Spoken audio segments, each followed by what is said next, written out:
Okay, I want to bring in the chair of urban warfare studies at West Point's Modern War Institute. Okay, this is the top of the ladder. All right, retired U.S. Army Major John Spencer.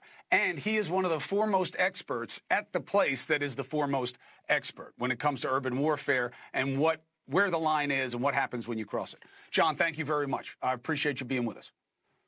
Thanks for having me, Chris. First, judge what you just heard. I viewed it. I've actually had Colonel Conricus on my podcast saying, what is the IDF approach to protecting civilians in urban warfare?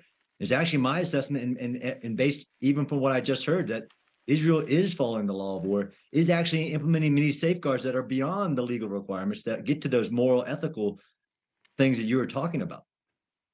Well, help us understand that, okay? Let me play the outrage, all right? Yeah. How can you be on the right side of a line when women and children are bearing the brunt of your attacks, all in civilian areas, and you're hitting hospitals, refugee camps, and ambulances? How can you be on the right side of the line? Sure. Actually, of course, every civilian death is a travesty and should not be happening. One, it's unfortunate that the enemy around the world seek these urban areas and use human shields. When I teach a class on urban warfare, Hamas is my example of what a human shield means. That means putting your military capabilities inside civilian populated areas so that things like this get broadcast around the world. So look, a hospital, an ambulance, a church, a mosque is a protected thing and in accordance with the law of war. As soon as an enemy combatant uses it as for military reasons, whatever it is, it loses its protected status and becomes a legal target. Now, I'm not saying Israel, matter of fact, on my podcast, Colonel Ricky said, we won't target like the Shifa hospital that is Hamas's headquarters. We won't do it. That is actually imposing beyond the law of war. But they're getting hit, right? And is there anything where the numbers relevant in the analysis of what is an illegal act of war? No, not at all.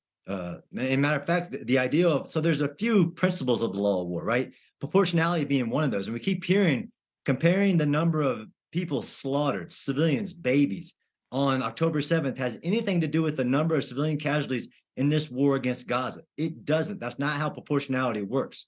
Unfortunately, civilians are 90% of the casualties of modern wars, not soldiers, because people seek the refuge of the urban areas, and it's near impossible.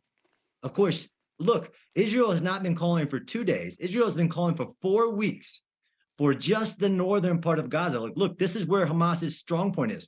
So the number one thing that can be done to protect civilians is for them to heed those month-long calls and to move south where the main combat is not happening. Last question, and also conversation to be continued. I really need you on the show on a regular basis because I can't help people with a lot of this stuff because I don't know the rules and I don't know how to explain the rules in a way where people think I'm not making it up. I'm not comparing Israel to Hamas. Now, I know in one way that's not fair because that's who they're competing with, but that's a terror organization. Of course they do horrible things. We saw it on October 7th. They've always targeted everything. I was looking at a video today of a hospital that Hamas hit in Israel.